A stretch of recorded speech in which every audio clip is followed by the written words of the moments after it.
Hi, I'm Sean. I'm Rhonda. So if we're traveling down a negative pathway and we can recognize it at the onset, why not go down a different pathway? Yeah. And so that we're going to talk about some things that are in the failing, the troubled marriage, so that you can learn to recognize these things and make adjustments in these areas. Women become more negative in conflict when their non-conflict discussion tends to be negative.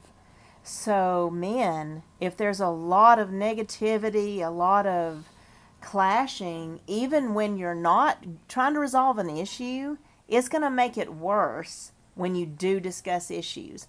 When you develop the friendship level of the relationship and you have a certain amount of positivity in just the way you interact, you're good friends, you're best friends, you enjoy each other, you're going to be reducing the negativity when you actually do clash. You know, when everything in the marriage seems to be negative and it all takes on this sour, negative flavor, then that's going to make everything more compounded. So you want to try to find some things you enjoy doing together. Right. And you know, couples, as they become more and more distressed in the relationship, only talk in conflict. Yeah. They only talk when they're fighting, basically.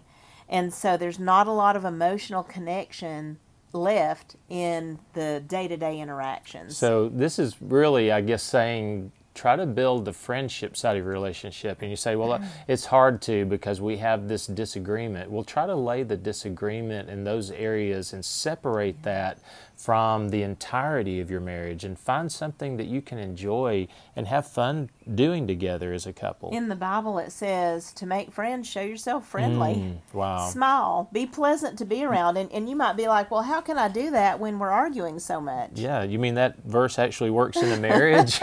It sure does. So we can be friendly to our spouse. That's a good... But you know, in a lot of marriages, they're not friendly, they're Yeah. not kind, they're not polite. They wouldn't treat anybody else on the planet that way.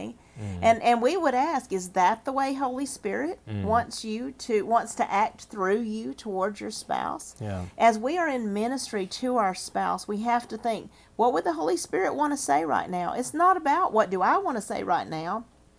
I died to myself, and now it's not I that lives, but Christ that lives in me. I have a duty to minister to this person. You know, it could take on a form of having maybe a game night or having a date night, or some time that you do something enjoyable with your spouse. And so the more you build pleasant moments and the more you act pleasant and smile in the relationship, the more likely you are to be able to work through issues easier.